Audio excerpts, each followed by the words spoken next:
since we're sitting here and I see you gazing fondly at that Dwight bobblehead on the shelf, I'd be remiss to not talk about our years on The Office. And I was thinking about your incredible line from season 9 that kind of summed up the whole show. Do you want to remind us what that line is? I think about that line all the time. Yeah. It's like one of the wisest, truest lines in the history of television.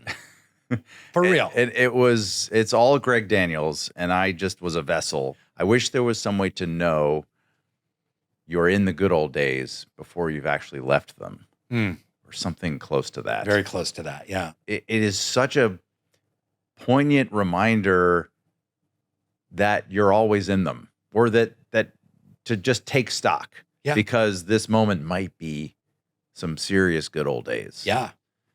And those 9 years were 100%. For sure. And that's one of my great regrets in life. I have few regrets. I've made a ton of mistakes, but few regrets is, and I was sharing this with BJ, that I knew, up here, I knew this was a great gig. I'm like, these people are amazing. The scripts are incredible. Audiences love the show. It's very funny. It's very smart. I get to play this incredible, memorable character. I knew beloved, iconic character. Come on. Dwight Schrute is a legend. Andy Bernard, well, iconic, Mount Olympus of TV characters.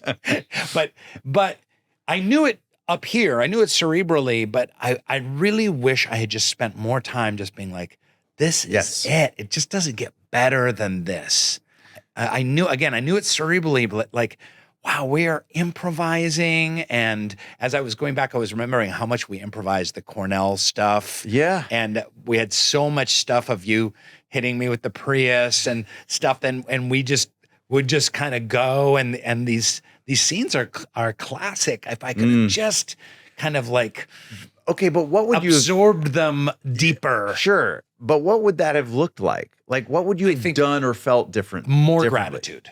Yes. Because for me, there was a lot of like, we were all on The Office trying to get a movie career. Striving elsewhere. Right. Yeah. And trying to set up production companies and trying to do, commercial gigs and, overall deals and, and everyone was, and we had great opportunities to do movies. You did Hangover, obviously, and so many great films we all got to do during those years. But it was like I wasn't as present as I could have been, and I wasn't as grateful as I could have been, because I was always thinking like, next hiatus, how do I get a movie lined up, or how do I get this other thing lined up? And I was always ahead of myself. So I won't say I never did, but I wish a lot more. I would have been like, wow, this is fucking amazing. Yes, I completely agree. Yeah. I think it's partly a function of kind of what our business tells us to do and like prescribed for, like, here are the pathways. And here's what you're supposed to be. Your agents call and they're like, what's your next script? And did you read those things? There are a lot of external forces sort of telling you to keep striving and not to take stock, which is unfortunate.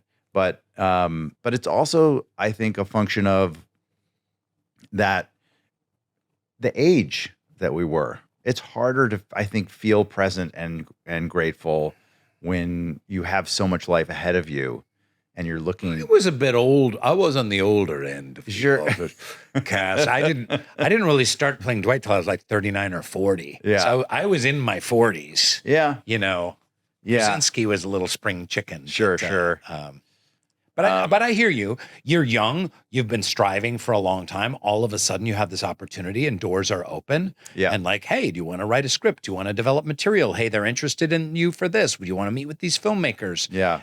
And you and I both struggled for a long time before we got The Office, and long years of unemployment. So of course, you want to take advantage and rise to that opportunity as well. Yeah.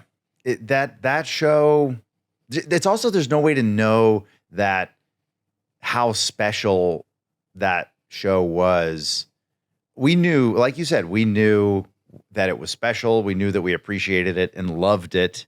and loved this community that we were so lucky to be a part of.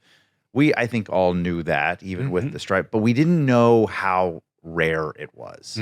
I think that's what has locked in hindsight, is like just how special it was. We knew it was special. We loved it. Yeah. And I think we did. I think a lot of us, like, I do remember a lot of us reflecting at different times, just hanging out over the years, like just how much we loved being a part of that. Yeah. At the time. You know who was great at that was Angela. Yeah. She was very good at like, isn't this great? I just love you all. And here we are. Yeah. And the scene is so funny and you all are so funny. And she was always great at kind of bringing things down in a good way. Yeah. But I think it's really been in the years since where weirdly, like when you're in when we're on The Office, we're kind of striving for the next big great thing. Yeah. But now that we're like 10, 12, 15 years out, it's like, I just want that again. Yeah. Like I want to go back to that. Yeah.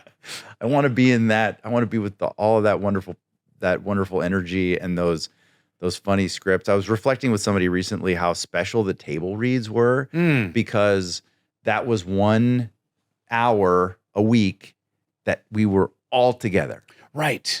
Because we were shooting our different scenes all week, and sometimes there'd be conference room scenes where we're all in there together, and those are great. But the table reads, it was the whole community. It was the whole Office community. It was the writers, the producers, the entire cast, and even some people from NBC that we generally liked. Yep. and they left us alone, which was good because we were working as a show. And I just always had a buzz going like in those table reads because it was just like this electric thing. Like, what are we gonna do? What's next? What's this next episode? What's it gonna be? And the new laughs, the new jokes, the new character discoveries, the new things that the writers cooked up. And the amazing thing about it, by the way, is that when everyone was dismissed, you could stay if you wanted. And Greg would say, yeah, hang out. Let us know your thoughts. Yeah. And we're going to be talking about this and this needs to get fixed and stuff like that. Sometimes he would be like, everyone go, we need to rewrite this. And just leave us alone. But they were so open to our ideas and opinions. And that also is very rare. Yeah. What about Dwight Schrute versus Andy Bernard? What do you think about that? Looking back on that, it was a treat getting ready to talk with you and go back and look at some of those. I wish I had rewatched some of that stuff. There was always such a wonderful kind of tension and one-upsmanship between us, which I loved, for Michael's attention, for power within the office, for Angela for a couple of seasons. Yeah. But I thought they rode that balance so nicely where we didn't hate each other. Well, no, and it ended up being a really fabulous kind of camaraderie and mutual respect. I think this is part of the miracle of that show, which is that you and I were playing like essentially quite toxic characters, like, or at least like characters that maybe had like warm hearts, but some real toxic and difficult traits and antisocial traits, maybe, and coping mechanisms and so forth. But you and I had a ball doing that and portraying that, and that the joy that we felt and the ways that we made each other laugh and all those scenes where where Dwight and Andy are just like at it, but we were making each other laugh. Yeah. And I think that whatever that energy was that we really had, despite our characters' behavior, is what an audience knew or felt and at some level. Yeah. And the same goes for all of the as toxic or antisocial as Michael Scott was in so many ways. Like, he's so beloved because I think the joy and compassion that we brought to performing those things and us as people being in the same space together and having an energy that we loved and cherished with each other, no matter what these crazy characters are doing. I always think that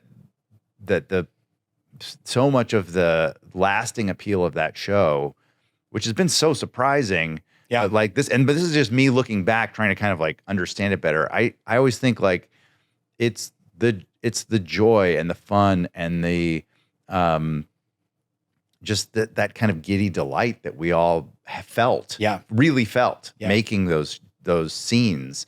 And like I said, didn't matter how toxic the scene was, we were laughing and having fun doing it. I mean, as you're saying that, I'm thinking about like how ballsy was it that here's a show and kind of the three leaders of the office, you know, Steve, you, and me as Dwight, were really kind of despicable, clueless, selfish, antisocial weirdos. And we're kind of like at the center of like running the office. Do you know what I mean? And a lesser show would have had like one office weirdo. There were a lot of other ancillary weirdos like, you know, Creed and whatnot. But that was a bold move to have so many anti-heroes. You know, it's funny. It wasn't for everybody. My parents did not get it. My parents were of a generation where you don't sit in awkward moments, which is the entire tone of the show. The premise. Like the entire, the entire premise of that show's humor is to sit in discomfort and stew in people's awkwardness and toxicity. And my parents, God bless them, Southern, like, you make peace. You keep your company comfortable. You make them comfortable. You have small talk that would fill in any uncomfortable silence. And if something gets weird, you redirect. And, you know, you become like, I feel like a lot of Southern grace and Southern charm is really just is being a magician, like a misdirect master. You kind of like the minute something's weird or uncomfortable, it's like, look over here. This is pretty. Like, like, let's talk about this, or let's talk, you know. And so I remember that my parents early on, eventually I think they grew to love it and understand it. But those first few seasons I was on, they were just kind of like, it's hard for us to watch. It's hard to watch. It's hard to watch. Yeah. My dad used to wear around a Dwight Schrute sweatshirt when the very first merchandising dropped in like season 3 or something like that. And then people would be like, "Oh, I love that show," and I'd be like, "That's my son." Oh yeah. So he loved it. He couldn't get enough of it. But when fans approach you, I imagine they do and they do Cornell heard of it. Yeah. And what else do you get approached with? Nard Dog. Yeah, that's the big tuna. People call me Big Tuna, which is ironic because I called Jim Big Tuna. Right. That's not your nickname. They say to me, like, my favorite line is Bears beats Battlestar Galactica, which I never said.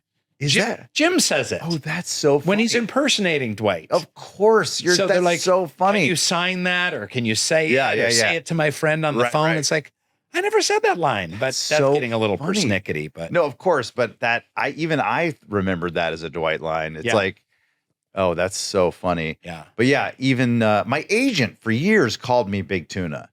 And it's like, have you watched the show, buddy? Like, what? Great. And then that became its own joke. But yeah, Big Tuna and probably the Nard Dog. People have shown me tattoos that they like, Nard Dog tattoos, not on their butt, like Andy did. Yeah.